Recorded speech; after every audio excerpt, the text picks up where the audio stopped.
Mr. Hichilema defeated the incumbent president, Edgar Lungu, in the Zambian presidential election. The incumbent has also conceded defeat. Is this a turning point in the African political history, or is Gambia too small a ripple to give us hope? My guest, Mr.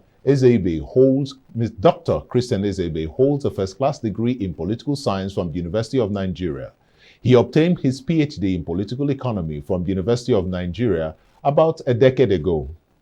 My second guest, joining me in the studio, is a public affairs analyst based in Abuja. His name is Jide Ojo, and he's with me here in the studio, and welcome. Thanks so much. Happy weekend. Happy weekend to you too. It's a really happy weekend indeed. I want to start with a question to ask. The Zambia, can you take us on a small political evolution history of the Zambian system? Is this something to celebrate? Is this something we're going to be happy we should celebrate about? Is this just one of those things? Well, it's worthy of celebration, particularly. Don't forget, Zambia is one of those countries that have done name change of their country. Yes. It was formerly Northern Rhodesia, while Zimbabwe was Southern Rhodesia. Yeah. And then we recall the Walimu, Kenneth Kwanda, as their founding president. Yeah. Over the years, they are known for copper. That's their main solid mineral, which they've been exporting. But what makes this 2021 presidential election so much of a watershed and epocha is the fact that we have a young man, quote and unquote, 59, Hichilema, who is a businessman. Yes, he is. Who has contested for a record 6 times now. Yes, he has. He was only lucky on his 6th attempt. Yeah. You know, ambition should be made of standard stuff. I think that's what William Shakespeare said many centuries ago. That ambition should be made of standard stuff. But, you know, this young man, 59, in his 50s, you know, had his eyes focused. In spite of persecution, he has gone, he's been detained, he's been molested, harassed. So many things he has had to endure in the previous attempts. But on his 6th attempt, just like in the case of our president who was lucky on his 4th attempt, Hichilema, incidentally, was able to win because of a united opposition. Okay. There were 10 political parties that came together, I think UNDP or something, that came together to be able to successfully wrestle power from Edgar Lungu. Yeah. In the last attempt, the last presidential election they had, he lost by 100,000 votes. Now, that's a very painful thing. I was going to say while you were talking, I didn't want to interrupt. 6 presidential runs is a lot. It takes a lot of determination, resources, resilience to be able to do that. It's absolutely amazing. My brother, you know, presidential election is not 18. No, it's not. for you to even run as a major opposition candidate. You know, in election, I'm a student of election. Yeah. In election, we are categorized those who run in every election. There are 2 categories. Yes. The contenders and the pretenders. So, if he was a contender 6 consecutive times, spending his resources and all of that, and the last one was very painful, looking at victory, this close, you can see, this close, 100,000 votes, and he lost. But instead of giving up, he decided to rebuild, reach out to the opposition. 10 of them came together, and you could see this particular time he won by over 1 million votes. That's a significant margin. All right, I believe Dr. Christian is joining us right now. Dr. Christian, welcome on the show. All right, so I'm going to ask you, Dr. Christian, the exact same question. Can you just run us in your own? Thank you very much, I'm happy to be in this show. All right, thank you very much. So I'm going to ask you the exact same question in your own words. Please tell us about the political evolution of and democratic evolution of the country and your perspective. Give us your unique perspective on it. Oh, thank you very much. I think Zambia has been quite an interesting country in Africa, and then Zambia has evolved over a period from the era of Kenneth Kaunda, who just passed on, and whose various ceremony was actually part of what led to part of the events that culminated into the August 12th Zambian election. But before then, Zambia has been quite a country to reckon with in Africa with respect to the level of political stability that Zambia has maintained since 1964, and and then a number of basic features of the Zambian political system stand out, and then you cannot really, although Zambia, like many countries in Africa, also have some, can call them ethnic groups, but we sometimes in political philosophy could also describe them as multiple language groups in Zambia. But these groups usually feature in most of the political events in Zambia as ethnic groups. Begin to look at the dominance of the Pemba in the northern Zambia, the dominance of the Tonga in southern Zambia, and then you see prevalence of the Christian religion in Zambia, and then you see also the role that a great political thinker like Kaunda played in the founding of Zambia. Kaunda placed an emphasis on what he called Zambian humanism. Zambian humanism, one nation, one Zambia. So this philosophy, has guided Zambia over a period of time. Zambia has been involved in conscious blending of certain very important features of African traditional values alongside some Western socialist principles, including Christian values. And in trying to understand this Zambian humanism, you see that Zambian political philosophy or political ideology place emphasis on the importance of serving people as a way of serving God. All right, so we're going to come back to that. We're going to come back to that Zambian humanism. So just have that at the back of your mind. Yeah, we'll come back to that. You see, what I'm trying to say is that this very principle is very critical and essential in understanding the outcomes of the August 12th general election in Zambia, because people lost hope with the incumbent government. The incumbent government became a thorn on the flesh of the people. Corruption became the order of the day. So people needed a fresh air. So the coming into power of Hichilema is not surprising. Yes, so it's expected. And it's not the first time that a sitting government in Zambia is considering to power. This has happened. This has happened 3 times. The person that actually led this presidency was the founding president of Zambia, that is Kenneth Kaunda, yes. Considered to MMD. Yes. That is a movement for multi-party democracy. Yes. And the leader of this party also considered to another party before the concession of power to the last party that lost to this present party. So there is a history of incumbent governments conceding political defeat through election. All right, so I'm going to ask you now, based on just what he talked about. In Africa, elections are typically do or die. I mean, it's if you, especially when it comes to presidential election, we've seen this happen 3 times in Zambia where the opposition has won and there have been no hassles and power has been handed over to the opposition. 2 things that are on my mind. One, the fear of the opposition disappointing after such a strong showing, and also, why is this not seen in other African countries? Why is this a bit unique to Zambia and a few others? Well, it's not as if it's unique to Zambia. First, let's dissect 2 things you asked.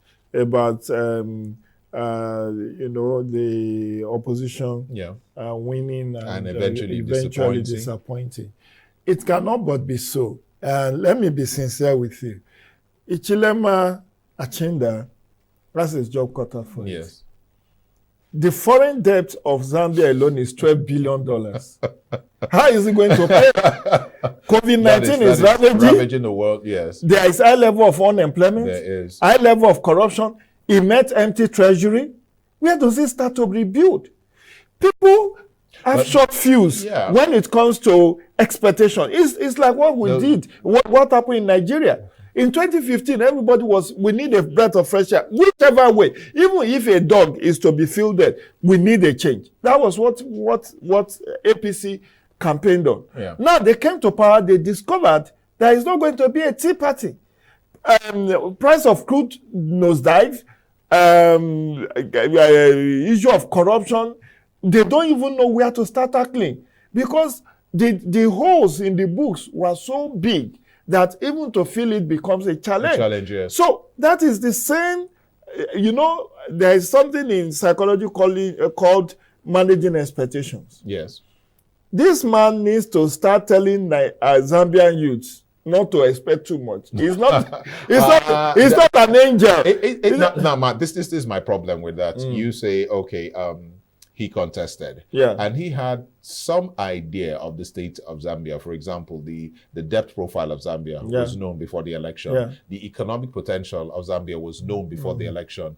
The COVID-19 status globally was known. Should he have not contested, instead of you contest, you win, and you use these things we all know our problem, we expect you to fix, as reasons why you may not do so well? No. The point is, I read this interview with BBC. Yes. And he's already saying, I never knew the problem was this deep. I saw the treasury was a big issue for him and the debt profile. So that's to tell you, how is it going to turn things around? Employ more people, fix the infrastructural deficit, and even pay your foreign debtors. How do you do that if you don't have the resources? And already some of the debtors, creditors are already calling in.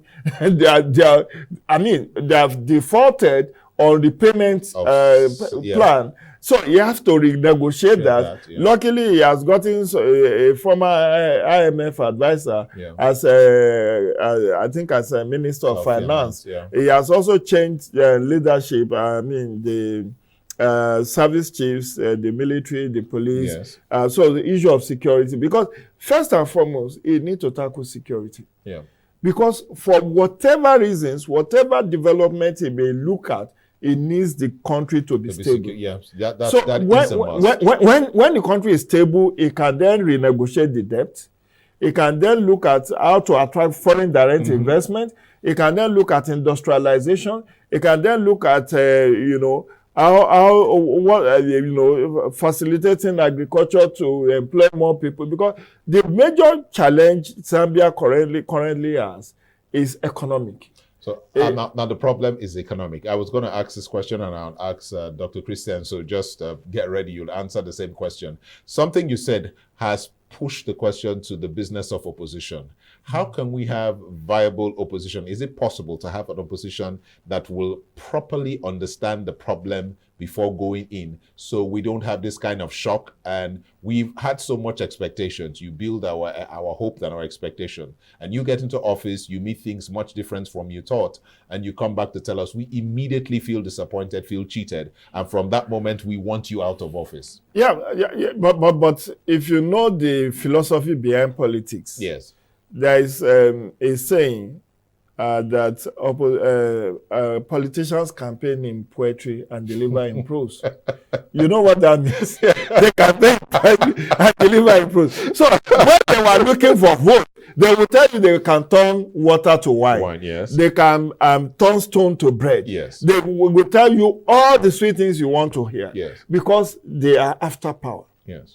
And this, where you will even start having problem is who gets what among the unity the party. That is a big. Who gets what? Because now he has to share according to the weight of each of the parties and their contribution. There are 10 of them. So cabinet position, board position, and all of that. So that's where disenchantment usually will come. Now, because you will say, oh, and I work for you, I gonna vote for you. In fact, this particular district, this particular state, if not for me, you will have lost out. Then you are giving me Minister of Information and Culture. What is there? I'm extrapolating. Okay. I'm extrapolating from what's happened in Nigeria. Even in the National Assembly, you back somebody to become a speaker, to become the president of the Senate. They start looking at grade A, chairmanship of grade A committees.